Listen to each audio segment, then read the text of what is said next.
Will an increase in your monthly mortgage payment put financial strain on your household? More than 1 in 5 Canadians is terrified about the increase of their mortgage payment. We're in a supply crunch for single-family homes. Single-family home development's at the lowest it's been since the 1980s in Canada right now. How would the tariffs affect the real estate prices? I don't see it really negatively affecting the single-family home market just because of the supply constraint. The other huge thing here is agriculture. These greenhouse farmers, they're paying carbon tax on liquid carbon dioxide that doesn't actually make it into the atmosphere. It's injected into the roots of these plants and then turned into oxygen. A lot of these guys are looking at Ohio and other states to move their growing operations to. These greenhouses are all steel framed, and the cost of steel is what really fluctuates with it, something like a tariff. And it could make the cost of putting up these greenhouse farms go from $1.4 million an acre to $1.8 million an acre.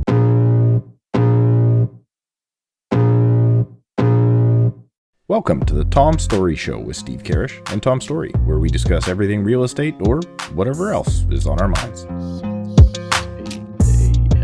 Steven, can I start the show? You have my permission, Tom Storey, to start the Tom Storey Show. Thank you very much. Welcome back to the show. We're going to get right to it today. You know, I always wonder when we do this podcast, like, are we ever going to run out of things to talk about? And even sometimes, like, halfway through the week, I'm like, what are we going to talk about? And then, like, 8 things happen at once. But we got a guest today, and he's actually a favorite of the show. Cody, going back, last time you were on, we did an in-person episode. So Cody Kraus is with us. I believe it was like, what, October of 23 is when we recorded that? November. Yeah. That still might be, Steve, like one of our top 3 episodes ever in terms of views. Yeah, I think so. Yeah. The people love Cody. So Cody Kraus has joined us again. Cody is the owner of Century 21 local home team in Kingsville, Ontario. But I know your areas you service are Kingsville, Leamington, Windsor, kind of that whole Windsor, Essex area. Is that correct? Yeah, we actually just opened our new head office in Windsor, kind of for that reason, networking around the province, country. People don't always know where Kingsville and Leamington are, but you say Windsor and everybody knows it. So we're Windsor, Essex, and Chatham-Kent. And I think last time you had told us that it is the Florida of Canada. Is that still the truth? Do you still say that now with potential tariff talk? Yeah, I mean, we still do. So like I just got back from our chairman's event last week, and same thing. When you're trying to explain it to people, like, if you're from Vancouver or Toronto, the rest of Canada doesn't exist for the most part. So everybody goes, oh, okay, well, if you're from Ontario, you flew out of Ottawa or Toronto, obviously, right? Well, no, we actually drive to Detroit because the Detroit airport's an hour from our house. So we are on the 42nd line of latitude, which is right in line with the northern part of California.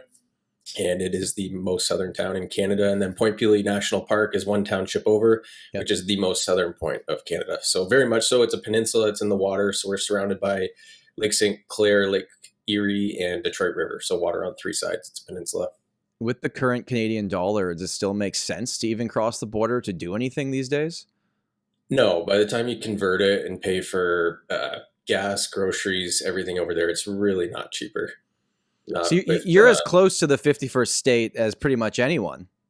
Just about. Yeah. and like a lot of people in our area, they're nurses, doctors, engineers that actually work in Michigan and then live in Canada. So we have a lot of people that actually drive over to Michigan every day to work. And then, I mean, our 2 biggest industries in Windsor, Essex, are automotive. There's a Chrysler assembly plant, and then also the tool and die manufacturers, which yeah, everything's going back and forth over the border. So now with the tariffs on cars, what's the conversation like locally? Are people worried about losing their jobs? What's happening?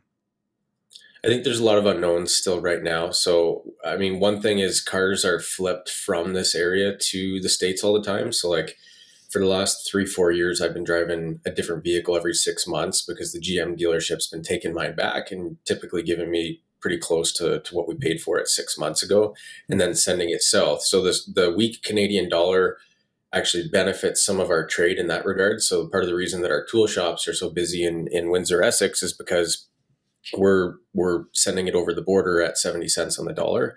Now, how would the tariffs affect that? It's probably going to be a big deal. So I don't know exactly how it's going to play out. I sent out a report last week that had some infographics from Edge Analytics, and it was really interesting because basically what it was covering was I think you'll like where this is going, Tom, is that we're in a supply crunch for single family homes. Single family home development's at the lowest it's been since the 1980s in Canada right now. And so as far as how would the tariffs affect the real estate prices, I don't see it really negatively affecting the single family home market just because of the supply constraint. Nothing to do with the tariffs at all.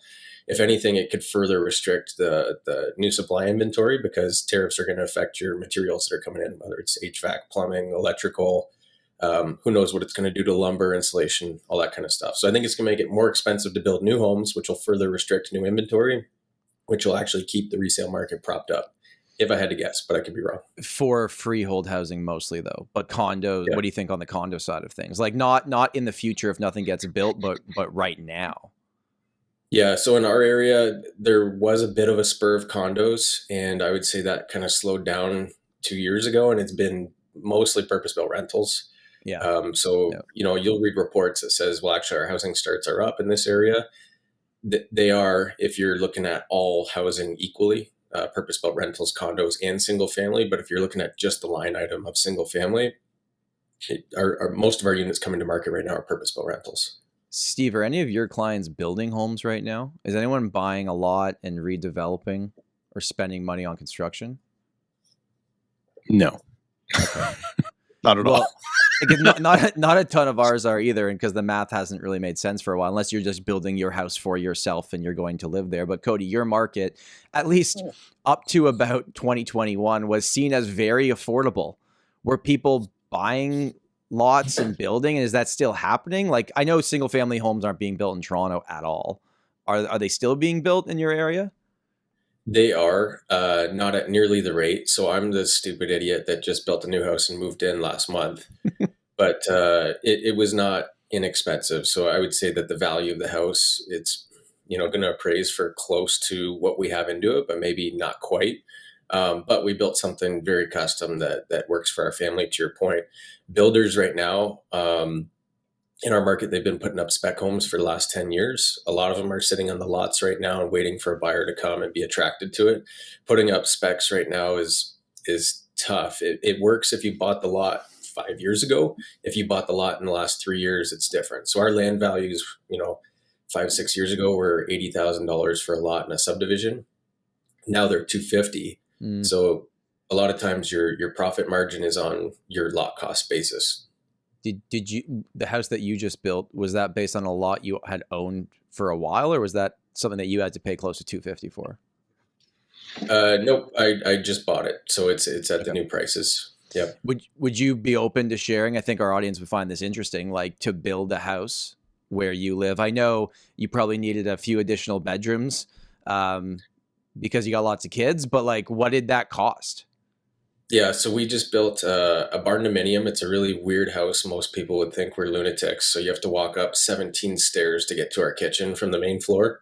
But essentially, if you had to break it into what it costs per square foot, it's probably in the neighborhood of $350 a square foot. So we have basically a 2,050 square foot ranch that's 10 feet in the air over top of the garage, and then it's got a 500 square foot apartment.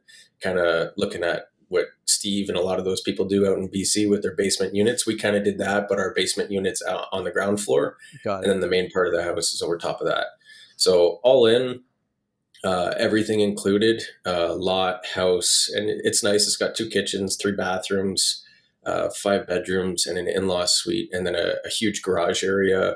We splurged on a few things like in-floor heat, things like that. So it was about 1.2 all in. And the basement are you guys renting that out, or in-laws staying there? Or is that just space you guys are using for your family? It's multi for us. So it's mostly in-law suite. So when my wife's family comes to visit and helps us take care of the kids, then we got somewhere for them to stay. They can keep their dog down there separate from ours. Yep. If we wanted to rent it, we probably could, but we're kind of using it as our office space, our in-law suite, all that kind of stuff. Sounds like a big house on a fairly large lot. How much time have you spent over the last week shoveling? Well, I just got back from Mexico. So hold on. Actually, you know what? Before we go further, we should explain to Steve what snow is. Hey, we had snow. Yeah? Did you? When? Yeah. When? Recent? I don't know. A couple of weeks ago. It's gone now. It's raining. It's back up to 9 degrees here, but we were like minus like 6 or 7 for many, many days in a row. And we had some snow on the ground for about 2 weeks. It was about that tall. My daughter shoveled the driveway for the first time, which, I paid her $5 a time. It was great. We have snow. I hear you guys are in a little different position right now. I could barely get my car out. It was crazy. I shoveled for hours and hours and hours. And even right now, we're like, this is coming out a few days after we record it, but from the first dump to the second dump, because we had 2 crazy snow dumps here in Toronto, my streets have not been plowed by the city at all. Nothing. Wow. And our taxes are going up again. So that's nice and fun.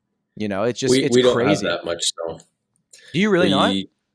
No, we might have 4 inches on the ground. Again, we're much more south, so the snow belt kind of stops at London. When you're south and west of London, you get a lot less. Our winters are typically mild. Like it's been -10, -11 for the last week. That's typically happens once or twice a year. It doesn't stick around for too long. Earlier this week, there was all the schools were closed on Monday. And all I could remember, like my kids aren't old enough to be in that type of school yet, but even daycares were closed. When I was a kid in Toronto, like I don't think I ever had one snow day. No matter how bad it was, they're like, schools are open. Yeah, so it was open. extreme how much snow we had. They shut down everything. And the side streets are just wild right now. Like in my area, I'm only driving up the streets that are one way. Because the 2-way streets, if 2 cars are coming each direction, like you can't even play chicken because the whole side of the road is just snowbanks. And just one of you has to turn around. Yeah, we got family all over like Hamilton, Peterborough. So we saw all the pictures. It looks brutal. It's not like that here. Again, we're the Florida of Canada. Yeah, fair. I forgot about that. I've got this new electric shovel that you kind of just push and it shoots the snow out like a mini snowblower.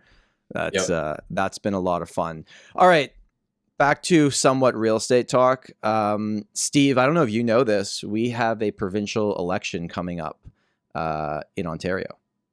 Dougie's going for the 3-peat, just like the Kansas City Chiefs were. We'll see if he has a better fate than they do.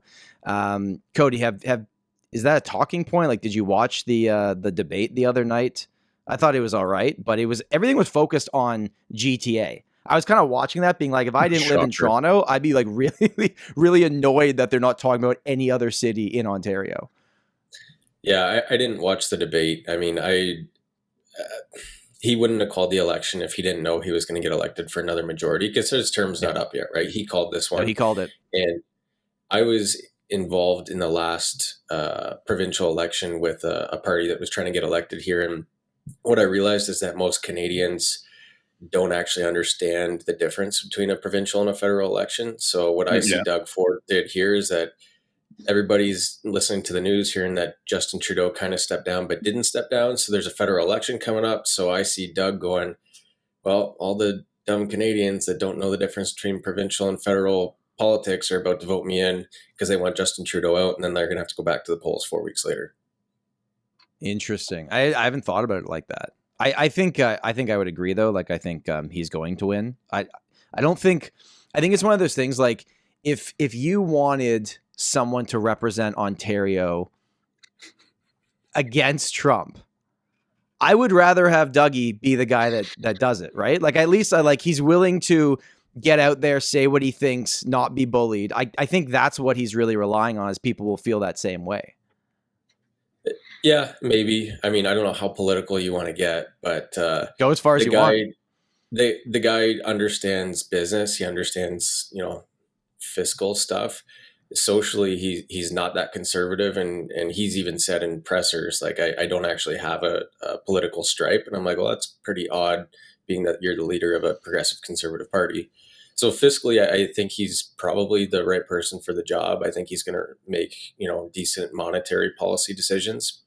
But I think he was pretty brash when he canceled 88,000 contracts with Starlink and Tesla the first time, Trump said, okay, we're going to have tariffs, where I like what Danielle, is it Smith from Alberta? She went down to, Mar-a-Lago and actually met with Trump where he was and said, hey, hang on. Do you know how that's actually going to affect our oil that's coming in to your country, which we believe you need from us. So I'm of the opinion that maybe we shouldn't be punching back. Maybe we should just be trying to work to a common good. But anyways, again, I think people are just going to vote for Ford because they're tired of Trudeau and they don't understand the difference of the election on average. Those Starlink contracts, though, that was like a provincial contract. Like, it wasn't like if I have Starlink and I live in Ontario, my service goes down. That's not what that was. That was provincial contracts for. I think people were confused about that. Yeah, I believe it was because there was that bill where they wanted to bring internet of a decent speed to every household in Ontario. Got it. I think Starlink probably met that. I could be wrong, but I think Starlink met that need where it didn't make sense to actually bury lines for high-speed internet, but I could be wrong. And I don't know if they were actually canceled. I just thought it was kind of funny that he punched back and then the tariffs were delayed the next day. And then it's like, oh, I tried to fight and he gave up anyways, or anyways, made a concession. Or maybe like give it 24 hours before you respond to anything these days, because things can change so fast, right? Yeah, big time. You know, it's like your friend breaks up with his girlfriend for the 4th time and you're like, finally, man, she was the worst. And then they get back together and you're like, yeah, she's all right. Steve, are you paying attention to anything going on here in Ontario, or are you living your peaceful life in British Columbia? I'm trying to live my peaceful life here, but we have our own premier issues. I saw the picture of the guys running, and I have no idea who any of them are except for the big Mr. Kool-Aid standing at the front with his arms sticking out the front of his. I don't know. Out of all the dorks in that photo, I'd probably vote for that dork that put hard booze into liquor stores or whatever he did. Like, I don't know. He definitely called an election because he knows he's going to get in, and it's probably for the reason that Cody said. So is there anything in their housing platforms that are any good, or do we care about that at all now? Well, I don't think they haven't really talked too much about housing. It's been all the other things. It's all. Didn't you say the the Green Party? No. The Green Party had something about housing? The Green Party did have a campaign going online saying that they're going to bring, and I quote, generational fairness back to the housing market. What that means, I'll leave up to the viewer to decide. I know fairness is Steve's favorite word because everything needs to be fair. Generational fairness is how you start communism. So you know. The Liberals did just before he called this quick election, they did say that they were going to like remove provincial land transfer tax, but then replace it with. I was trying to, Cody, a few episodes back, I was trying to tell Steve what they were doing, and he was just chopping through everything, like that's dumb. So they're making announcements, but I would agree. I think we can move on from this topic. You know what we're going to do for you, Tom? You know what we're going to do for you, Tom? We are going to rename this tax something else that sounds like a better tax that you're more willing to pay. So, and then we're going to increase it after that. I don't know. Well, just make sure if you live in Ontario and you want to have an opinion on what happens in our provincial politics, go vote. Because if you don't vote on the 27th, then stay quiet until the next time that they hold a provincial election. Cody, let's go back to local real estate. What is going on in your neck of the woods? Are things moving? Is there record high inventory? What's happening? What price points? Like, just give me everything. Realtors, it's time to up your game. Realty Ninja allows you to create a stunning lead capturing and hassle-free website that looks great and will match with your current brand. They are a sponsor of this show, and they're giving listeners 20% off your first year, and you don't pay $1 until you launch. Join the thousands of real estate agents across this country, including Steve, the cheapest person I know that uses their services. realtyninja.com/Tom. And now, back to the podcast. Yeah, I'd say it's two markets. So our average sale price, and I guess what that would get you. So our average sale price in Windsor, Essex, and this part of Chatham, Kent, is typically about $570. And okay, well, average sale price in Toronto, might get you a 1+1 condo or something like that. Yep. For reference sake, $570 would get you, a 1970s or 80s bi-level. 3 bedrooms, 1 to 2 bathrooms, single car garage on a 50 or 60 foot lot. So that's what you would get for about the average sale price in our area, or a really, really nice 2 bedroom, 2 bath condo that's, 5 years old or newer. So that's kind of what you can get for our price. And our market's very hot under that average sale price. Once you get over that, it's a very different market. So if you look at our months of inventory ratio for the entire market, it's balanced. It's, between that 5 and 6 right now. But if you split it up and go under the average sale price and over the average sale price, you're probably going to see 2 or 3 months of inventory on the entry level. And then, 8 to 12 months of inventory as you go higher in the price ranges. So very different. New home construction, like I said, it's slowed. What you're seeing right now is builders, they've still had contracts where they've had to close on lots, but they're not pulling the trigger to build the new homes right away. If normally they might build, 5 or 10 spec homes, they might build one and then hold the extra land and give buyers the opportunity to plan out something else. But if they're going to build it to break even, it doesn't make sense to be building en masse. But yeah, entry level is still pretty hot. We had a lot of investors move this way from Brampton, GTA, all that kind of stuff over the last 2-3 years. And that really brought up our average sale price. Like 10 years ago, 2015, our average sale price hit $200,500. And we thought the bottom of the market was going to fall out because that was crazy. And then it just went on a tear and went up 2.5 times again. Are the investors still there from the craziness that they all came to your market and went, oh, the cash flow exists here. Really good cash flow exists here. I'm going to start buying up these houses. Are they still there? Or are they selling them off now? They're here still if they have to be. So if they bought at a price that isn't there again. So for reference sake, our average sale price, like March 2022 in the absolute peak ticked 720. If they bought then, that price isn't there. So the investors are here if they have to be, but a lot of people are moving away from their rentals. And I mean, I personally downgraded my portfolio a little bit for different reasons because I bought a company and stuff like that. But strategically, we've kept some and then offloaded others. Airbnb was big here, but there's a lot of HST implications with Airbnb. There's still some people doing some multifamily. Like we just built a new double, which is a semi-detached fourplex. Is it cash flow positive? Yes. Is it really, really strong cash flow? No. And so a lot of people in this area are looking at, to the south, to the States. Does it make sense to buy property down there? And that's a whole other. Does it? I guess does it make sense? It can. I know a lot of people with property in Florida and other states, and even businesses around here, especially if they're in manufacturing. For example, there's a couple welding shops around here that do a ton of trade with Michigan. They've actually started opening up secondary shops in the Carolinas, things like that, and they're getting a lot of tax credits from those governments for making jobs down there and investments down there. It's just not really, really attractive here. Like the other huge thing here is agriculture, and it doesn't make any sense, but like a plant takes it takes carbon dioxide and turns it into oxygen along with light and water, and that's how it makes fruit, right? And so these greenhouse guys that are growing the vegetables that we eat across Canada and down the eastern seaboard in the States, most of them are marketed through Kingsville and Leamington companies. Okay. And these greenhouse farmers, they're paying carbon tax on liquid carbon dioxide that doesn't actually make it into the atmosphere. It's injected into the roots of these plants and then turned into oxygen.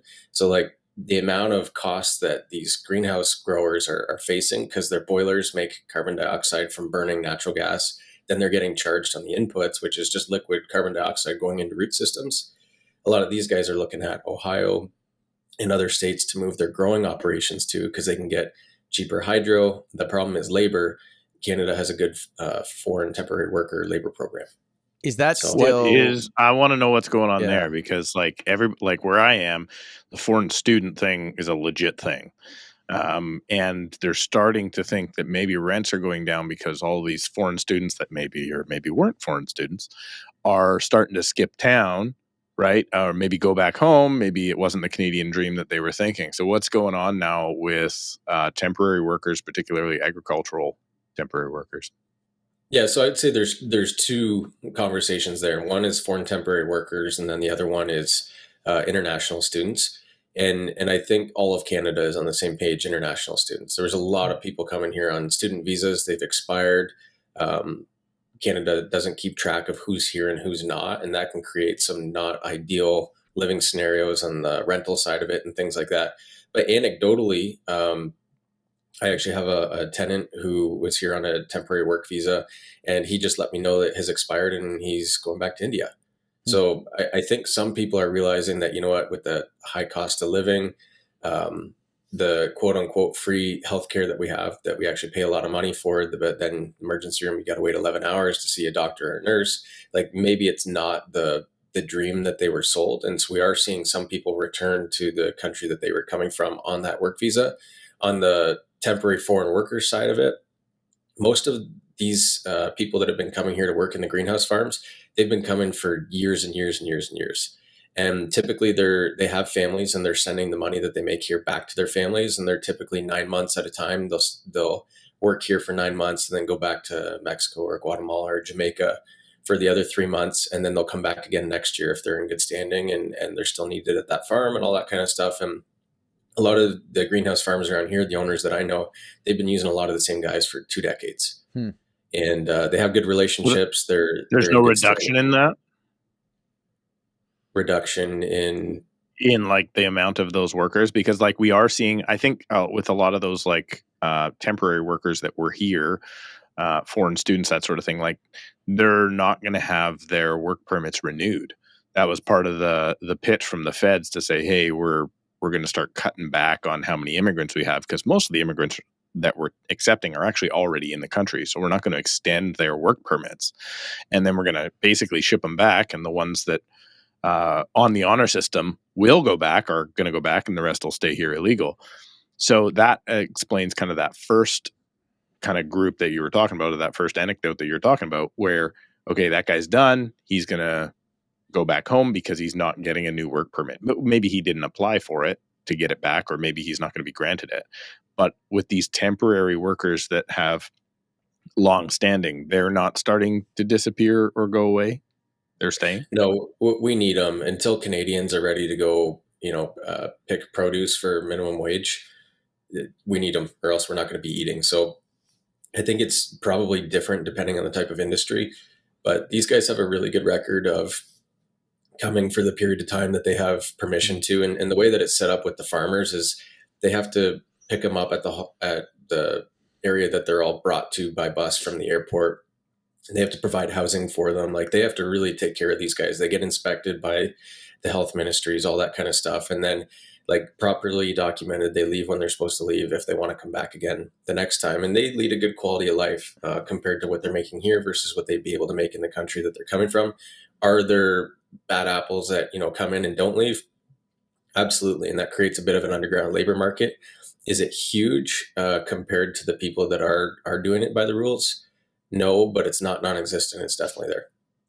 So it sounds to me like it's they're choosing to come back here, though. Like, there's not a better alternative for them than coming back. No, I'm wondering, like, where else could they go to do that same job? Like, they're not going to the States, so not anymore.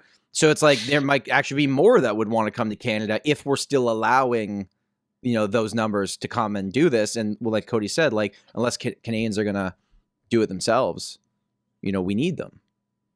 We do. Yep. If you like eating cucumbers, peppers, and tomatoes, we need them for sure. And again, they're not being exploited. They're coming back voluntarily. And like I said, a lot of them have great relationships with their employers where they've been coming back for decades. And at no point have they ever tried to just immigrate here the way that you do immigrate here. Like, they just want to keep this going. They don't want to bring their family here and actually move to Canada. They just want to keep coming back every year for the 9 months. I think some do, not all, but yeah, some do for sure. Interesting. So with this whole tariff talk that's going on, the automotive sector where you are is probably fearing a lot. Is the agricultural sector being like, oh, people are going to start buying more Canadian, and that's a good thing? So is the agricultural sector happy about this or not?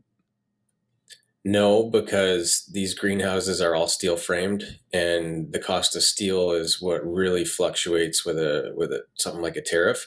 And it could make the cost of putting up these greenhouse farms go from $1.4 million an acre to $1.8 million an acre. And then all of a sudden we can't keep building more greenhouse farms. So yeah, if there's a huge tariff on the price of steel and glass that's being imported and things like that, then that could absolutely have an impact on our ability to keep that industry growing.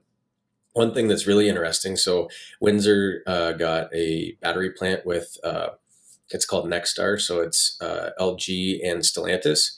And I've heard rumblings because I'm like, I don't know, the EV market doesn't seem great right now. You see a lot of people that bought a car and then they're trying to trade it in 2 years and they're getting offered, 50% of the sticker value on their EVs.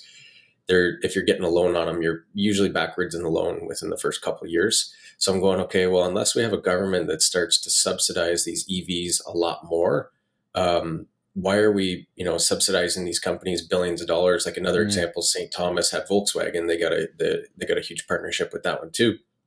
And I've heard rumblings that their battery plants, they're not necessarily EV plants, and that if they want to, they can reconfigure the factory to start producing batteries for houses, so that instead of putting in a generator, you would put in a giant battery pack that would essentially charge when you're using your lower cost of time of use billing, and then run your house off of it in the meantime. And if your power's off for some reason, then just like you would go back to your generator, you actually have a battery pack for your house now.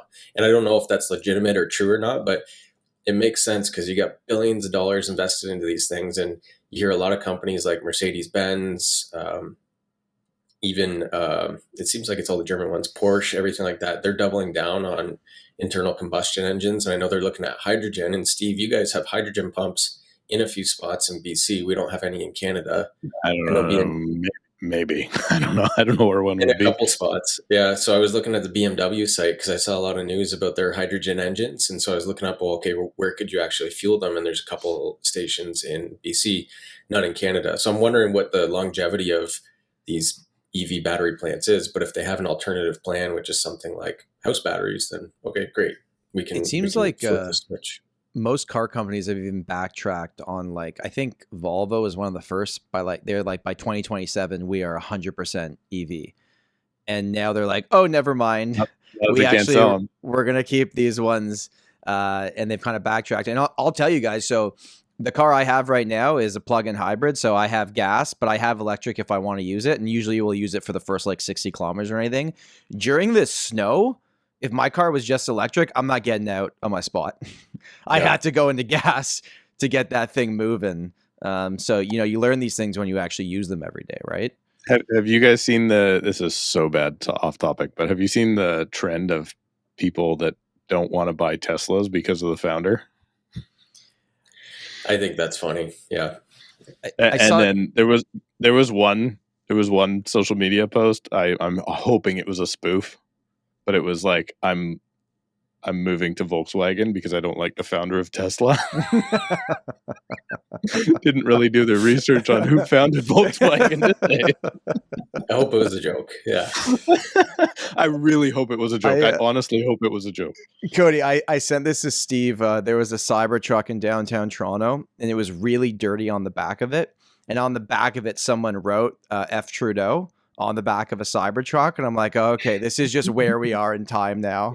Cybertrucks that are dirty with F. Trudeau on the back of it. Let's keep this going on the political side because I think it's a fun conversation. I don't know if you guys have seen the most recent polling data. If Carney were to be the leader of the Liberal Party, I know Steve, you hate it, but they're trending upwards again. It's getting a lot closer than this. Okay, who you working for? The CBC, Tom? You working? You get a job down at the Toronto CBC? I'm not. You gonna listen to that stuff? How did the polling go for Kamala?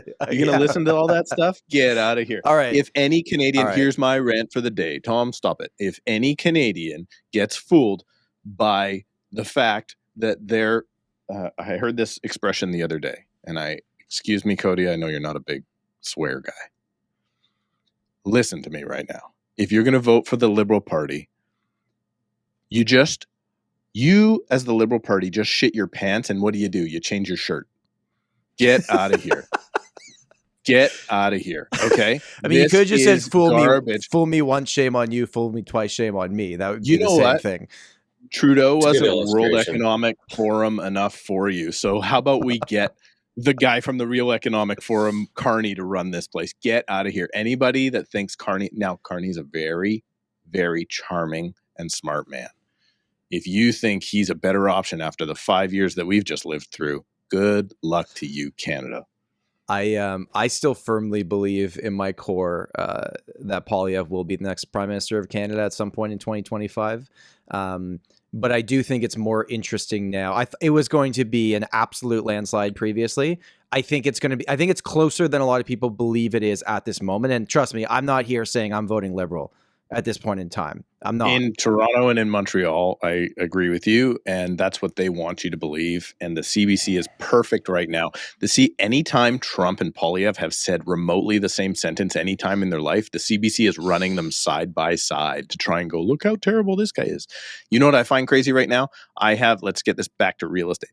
Okay. Do you know how many 60-plus-year-old clients I have right now that are terrified of the news cycle, and they're terrified of Trump, and they're terrified that Poilievre is the next Trump, and that is what's keeping them from transacting in this in this market.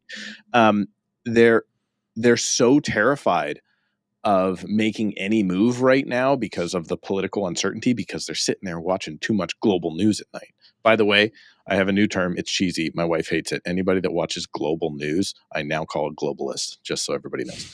But hey folks, Tom and his team are using a new tool from TRESAvideo.ca to help them explain Rico's information guide to their clients. And if you're an agent in Ontario looking to increase your transparency and trust with your clients in an easier way, you too can go to TRESAvideo.ca right now and get your own custom branded Rico Guide explainer video that can simply be added to your email signature, put on your website, or integrated into any CRM email campaigns. And if you go to TRESAvideo.ca right now and use the promo code TOMSHOW, you can save 20% off your purchase. So don't wait, go to TRESAvideo.ca right now, enter the code TOMSHOW on checkout, quickly upload your branding, and receive your new video from TRESAvideo.ca right now.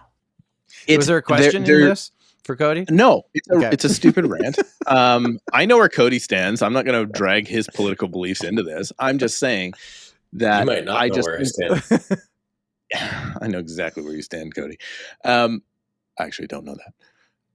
I'm just saying, like, there is such fear because of the market right now. I actually think that's what's holding back so much of the market right now. Because I know people that want to move and they're just hungry. I got an email from somebody the other day that said they used the expression, I shit you not, they used the expression, we are sheltering in place. I'm like, oh, we're COVIDing Donald Trump now? Is that what we're doing? Like, I mean, I understand if that's your only news source and you just think that that's craziness is going, oh, this is going to get no views. Steve, now. if you were 65 or older and you're retired, especially if you live in Toronto over the last 2 weeks, you've been stuck inside. Like, what else do you do with your time other than watch the news? Maybe that's like a naive comment to make because I'm not that person, but like you can understand why they're having these thoughts because they're being fed it, and that's all they're watching. Yeah. And then they get their Apple News report daily on their phone with some terrible headline, and they're like, "Oh my god!" Like, you know. Are you finding that, Cody? What's going on where you are, Cody? With that, how are the old folks watching the news dealing with this whole thing right now? We're small town Ontario, right? So people are smacking their heads when they see, like, there's two discussions with politics, and one is like economical politics, and then there's social politics, right? And there's a big difference between Trump and Pierre. Pierre is not socially that conservative. He's very much like Doug. I actually had the opportunity to meet him here in Kingsville. And whenever I get a politician and I get to ask him questions, I ask him all the questions. And he's very centrist on social issues, unlike Trump. Trump is very, very right on social issues. I'm not saying right correct. I'm saying right leaning. Yep. And so I'm not even a guy that likes, I'm conservative, but I actually don't like Pierre that much or Doug Ford that much, because for me, they're centrist on social issues, but they're right leaning on fiscal issues, which I respect. So I think it would probably be better if Pierre got in than Carney, definitely. One thing that he brought up the other day on the tariff discussion is he said, you know, we're so concerned about inter-country trade issues and tariff issues. Why do we still have inter-provincial trade tariffs? Yeah. Right. And I thought that was a really good point. I'm like, hate the guy or love him. That's common sense 101 right there. Like, why are we upset about US tariffs when we have our own tariffs imposed within our country? I have an answer for that, a legitimate answer for that. Sure. Because BC Wine will put Niagara Wine out of business in 4 seconds. Niagara Wine is worse than Tim Hortons coffee. It's terrible. It's had a good marketing plan, though. It's had a great really marketing plan it because you can't get any other wine in Ontario other than the swill that they promote out of Niagara in a non-wine region. Okay. That's why they did, but in a non-joking way, that's actually why they do it, because a lot of industries within the province actually also won't be able to trade, right? Because they don't have as good a product. If there's something coming out of Alberta done a lot cheaper, and the people here in BC go, wait, they're doing it cheaper, we're going to have competition. Generally speaking, Canada doesn't really like a lot of competition. Right? We don't exactly there with, we are great at having duopolies. 5 banks and 2 airlines. We got 5 banks all regulated by the same folks doing the exact same thing. And we got 3 telecommunication companies, something like that. Like we got 2 airlines. Yeah. Whatever it is, that's what we're very good at is securing it in that manner and reinforcing our must-have business by law.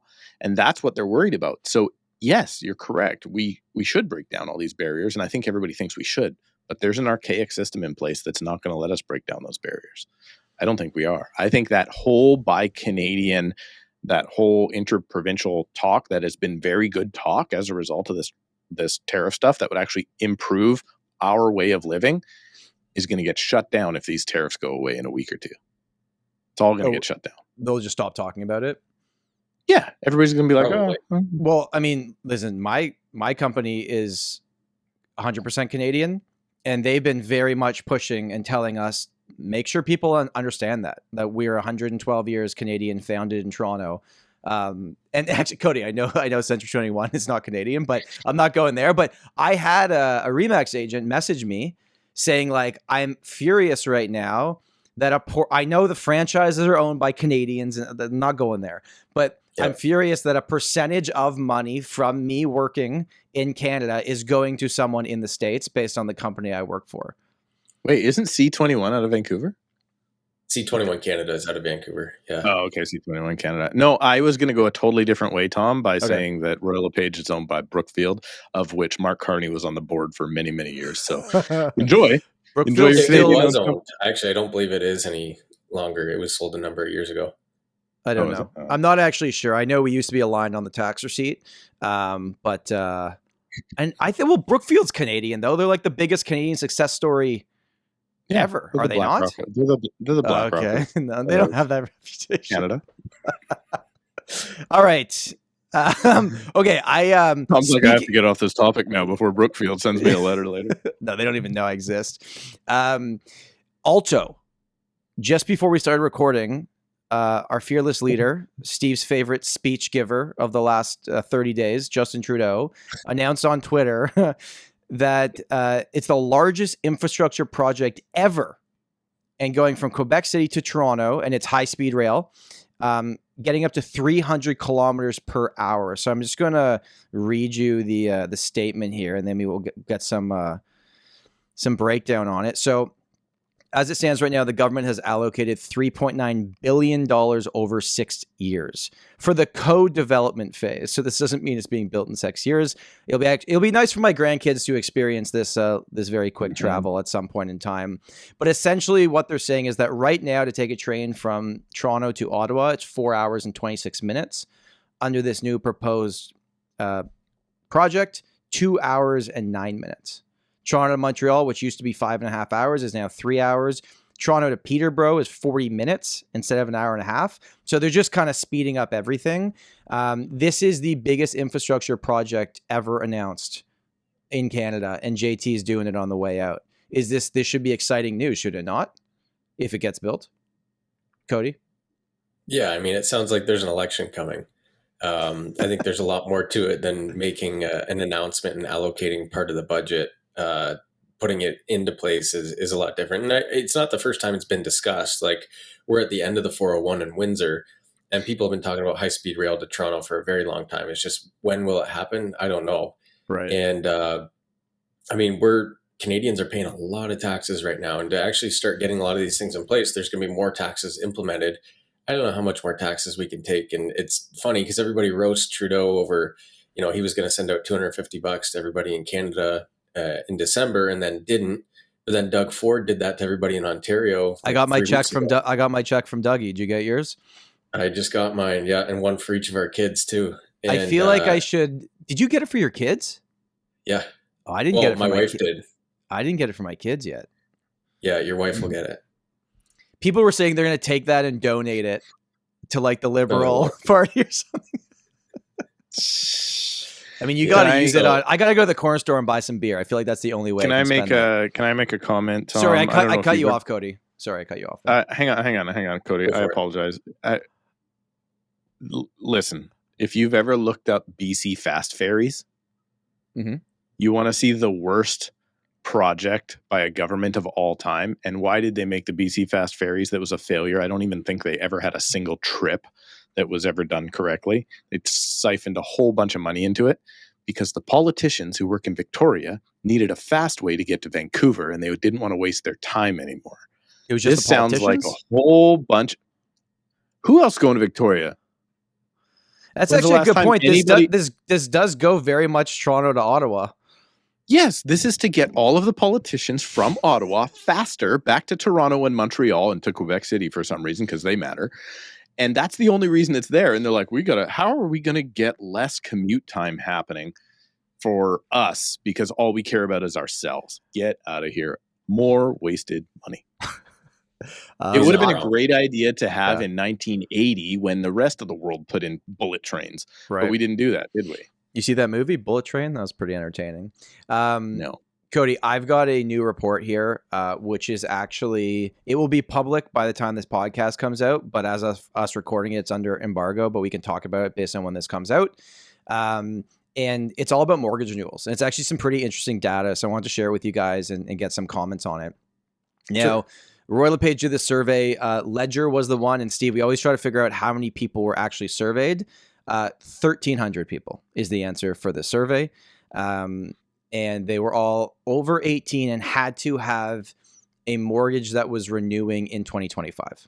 Okay, just to kind of... Do they all have to live in C1? No, it's not all condo investment owners. It's spread out all across Canada. I'll link the report in here anyways. I want to give you the key points, and then I'm going to tell you the questions that they asked and the answers that were given. So here's what the headline's going to be when this comes out. 57% of Canadians whose mortgage are renewing in 2025 anticipate their monthly payments will increase, while 40% expect their payments will stay the same or decline. Okay, so 57% of people with mortgages renewing will increase. Initial thoughts just on that. Is that higher than you thought, lower than you thought, Cody? I'm curious to know if they actually did the math, because like thinking it's going to increase is different. We got rate sheets at our office. That's a good point. On Monday. 4.19 is what brokers are sending out right now for a 5-year fixed from an A lender, and 4.25 for variable. So, I mean, if you're renewing a 2020 mortgage in 2025, you're renewing 2% into 4.2-ish. Yeah, your payment's going to go up.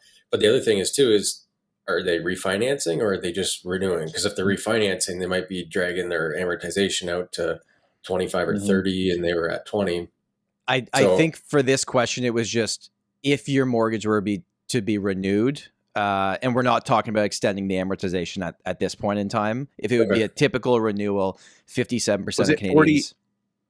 So 43% of people don't expect there will only 40%. With these surveys, there's like prefer not to say and that kind of stuff. 40% say their monthly payments will stay the same or decrease. And I was thinking about that. I'm like, how could that be the case? Well, some people with variable rate mortgages are just keeping their same variable rate mortgage because it's finally come down. So even though their 5 years are up, their mortgage payment stays the same, right? So maybe, and that's actually, and I'll get into what percentage of the 1.2 million mortgages renewing in 2025, what percentage were fixed versus variable. I think that answer will surprise you guys. 39% of Canadians haven't been paying attention to mortgage rates for the past 5 years. It's not that high.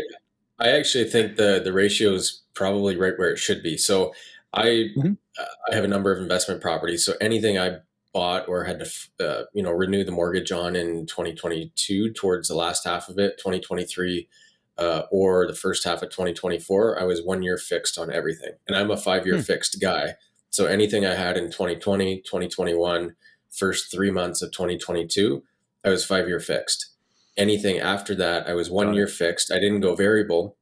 And so to me, that kind of makes sense. Is if the norm in Canada was always a 5-year fixed, but you were renewing in 2023, you were doing a 1 year. And then in 2024, you were doing another 1 year. Right. So now this time around, 2025, you'll probably take the 5-year fixed again. And your rate in 2025 is going to be 2% lower than it was in 2023. So Right. if you figure typically 30% of mortgages are up for renewal every year, assuming that 20% are on a 5-year fixed and they're coming due every 5 years or once every 5 years. And then you have the people that were coming out of a 1, 2, or 3 year, you should have 30 to 40% of mortgages renewing every year anyways. And so the people that are coming out of a 5 or 6% and renewing now in a 4, makes sense. It's going to go down. They said Can that I point something out here? Can Yeah. I point something out? That Please. was way too of an intelligent of an answer for this show, Cody. Please, Cody, could you please throw that through refrain from doing that in the ChatGPT future. and say, can you explain this to Steve Karrasch? 10%. So 1 out of 10 people that have a mortgage renewing are considering, because of the mortgage renewal cost, downsizing, relocating to a more affordable market, or renting out a portion of their home to combat the higher borrowing costs. And they also said that more Canadians are looking to sign variable rate mortgages upon renewal as compared to what they had 5 years ago, right? Which also makes sense. Right now, I don't know, Steve. If I were to get a mortgage right now, I might go variable again. But we don't have to get into that. Okay. I'm going to give you guys the questions here, and I'll give you the answers, and we'll discuss it. First question was, what type of lender was your current mortgage with? 86% of the people that answered was with one of the banks that you know, the big boys. 8% were subprime lenders or alternative or B lenders. Private lender was 4%, and prefer not to say was 2%. So I guess it also makes sense, right? There could be people with B lenders or private money with mortgage renewals coming up that can now get to an A lender, which means their payment would actually go down. So that kind of explains why not everyone has an increased payment. Yeah? Mm-hmm. That's fair? Can I point out how much of a jerk you need to be to agree to a survey and then not answer the questions? That would be you. Like, no, I would never agree to the survey. I actually, Korea just sent out their survey. They've been like emailing. I don't know if you guys have been getting that spam like annual thing. And I logged in the first time and I was like, okay, I'll do this. And then it's like, this is going to take 42 minutes, 25 minutes or something. And I was like, yeah, I'm out. By the way, when we say Korea, we should say it's the Canadian Real Estate Association, not Korea. We say it so quickly that if someone didn't know the acronym, they'd think we're talking about Korea. North Korea has been surveying me. No, you can't say that. We're gonna. Okay, no, they don't have internet. We're fine. Second question was, what type of mortgage do you currently have? 75% of people are renewing from a fixed rate mortgage. Yes. 24% variable rate mortgage, other 1%. Maybe a variable fixed put together for some reason, or prefer not to say 1%. So essentially 75% of people have a fixed rate coming up for renewal, 25% are variable rate mortgages. So that on its own would tell you that, okay, the variable rate people might just stick with the variable and their payments aren't going to change. What type of mortgage do you plan to obtain upon renewal? 66% of people said they would go with a fixed rate mortgage. 29% of people said they would take the variable rate, and then the other 4% is split between other and prefer not to answer. And then this one was interesting. What mortgage term length would you take? So not that you're taking a 5-year fixed rate mortgage, but just the term of the mortgage. 5 years term was 37%. That was the highest answer. 3-year term, which would be a 3-year fixed, 19%. 2-year, 11%. 1 year, 8%, and then less than 1 year, I honestly didn't know that was an option, was 4%. Open variable. I guess open variable. Okay. So it seems like a lot of people, like you add up the 3 years or less, it's not too far off the total combined answer for the 5-year. So you think some people that are renewing are like, I'm not going to like this, but I'm just going to do a year and see if I can get through this before I have to make a decision on my house. Do you think that's what this would be? A lot of brokers right now are suggesting go variable and then lock in 6 to 12 months.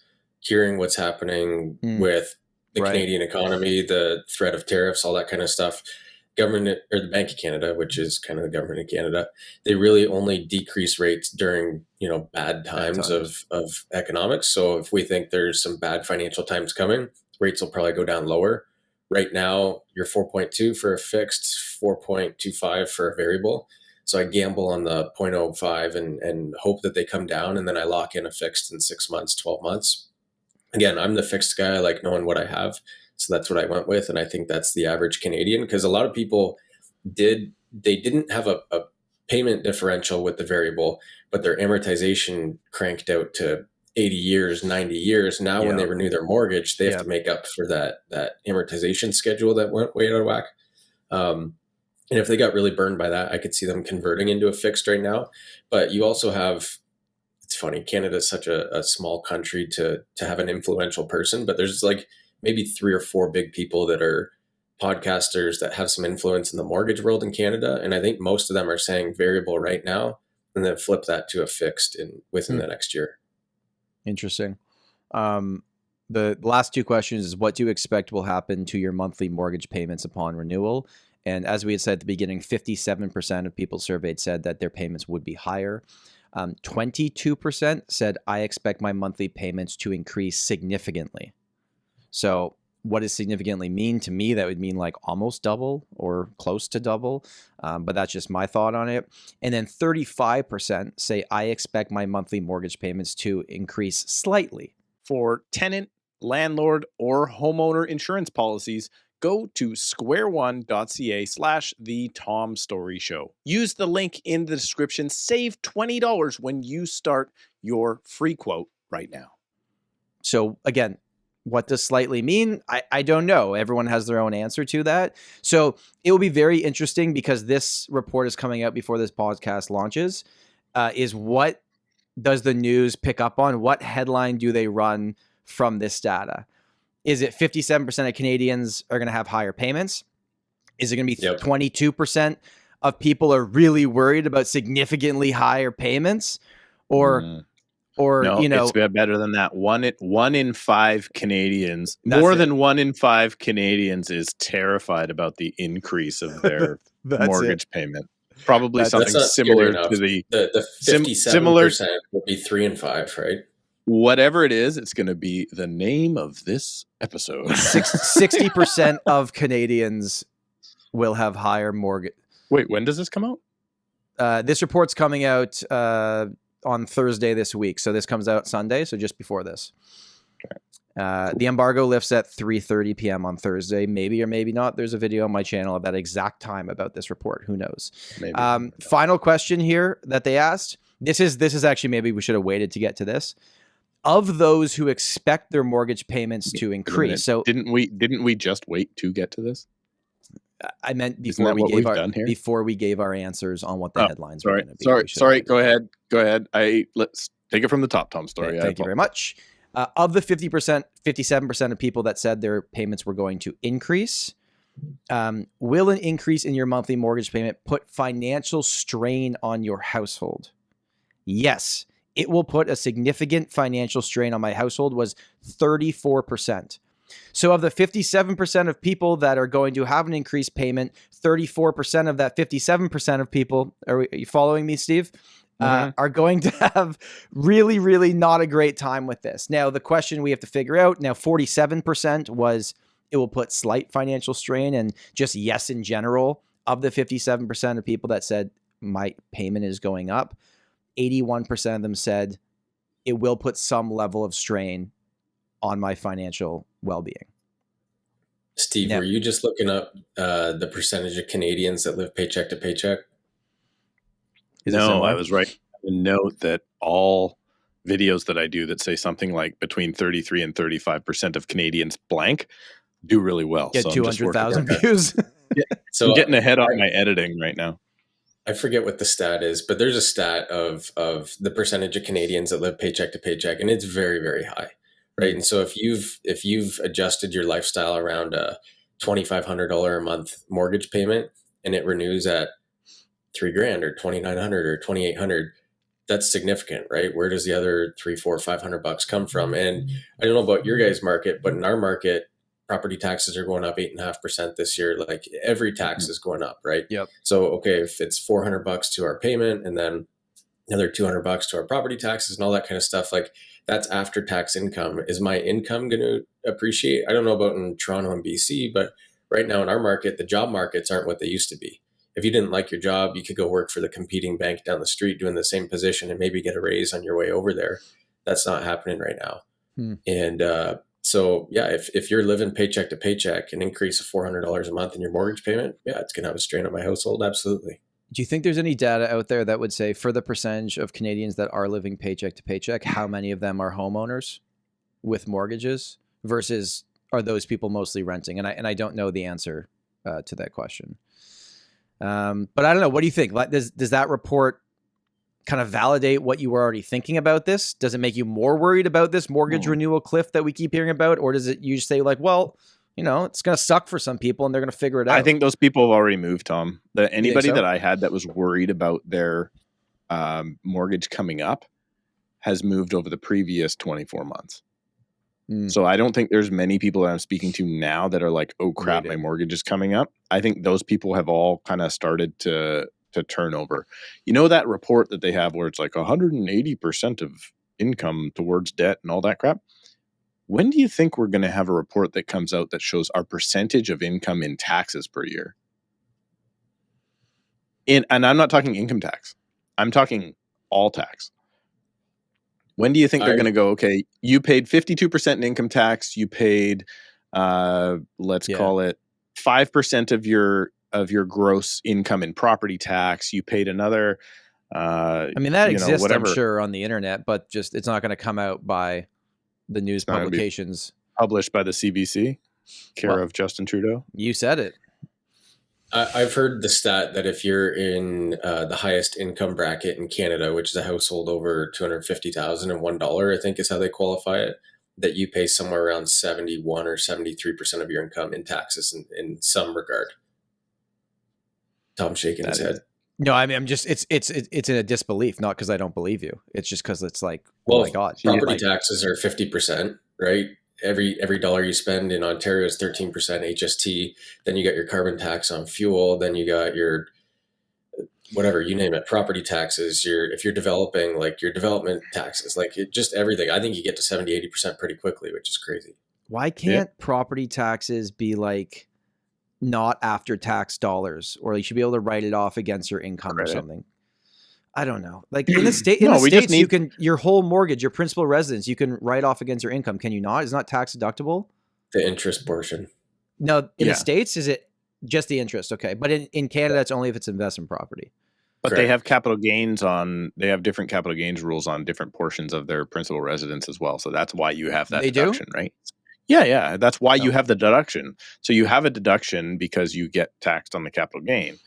We don't get taxed on the capital gain, so we don't have the deduction. So that's fine. The overall thought, though, is if you just had more money in your pocket, it wouldn't be such a bad thing.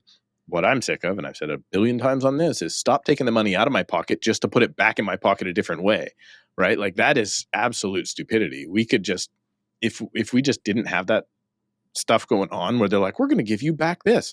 Like, why did you have to take $1,500 to give me back $250? It probably cost you $750 to implement that tax, right? Like it makes no sense. And that's just gone, out into the nowhere world. That's why I can't believe I'm about to say this. That's why I think what they're doing down in the States with Doge is fantastic, right? Like they're really cutting stuff that doesn't need to be there. It's all just government waste, and it really doesn't need to be there. Cody, I'm sorry that Steve has taken over this episode, but I just want to share one quick story it's your about, show. Go about for it. The Doge thing, and then we'll wrap it up with a final question for you. I had a property for sale in Toronto, and I'm going to give very limiting data on this. We got an offer on it. My client, that is Canadian, was actively right now working in the States on a contract with the federal government. What he was doing in my mind was not something that's going to blow up on Twitter. That's like, it was like disaster relief. It was like important stuff. And he's basically like, I can't sell this anymore. We have to take this off the market because if I lose my job here, it's my only place I can come back to. Mm-hmm. So these things that you're hearing are now showing up in real life for us Canadians as well, that it is going to make a massive difference. And I know we are all going to cheer that all these, what we perceive to be terrible programs are being cut, and many of them are, just to be clear.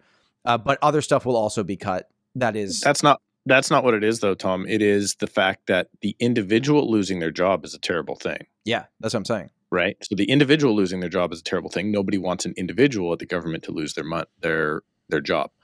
However, if I think it was something with, I think it was Ronald Reagan I was listening to, and he was talking about tax spending, and he was like, by the way, Tom, that's a former president, no longer with us, just so you know. And he was like, listen, if you, I'm just telling you for the kids out there that weren't around when Reagan was president, I was. You guys are both, Cody's the youngest one on the call. What I'm saying is, though, like, he was like, listen, everybody wants that government program. If you want to, whatever, you want to save the salmon over here, you want to freaking put water to this place, everybody wants that. You want some more social housing, everybody wants that.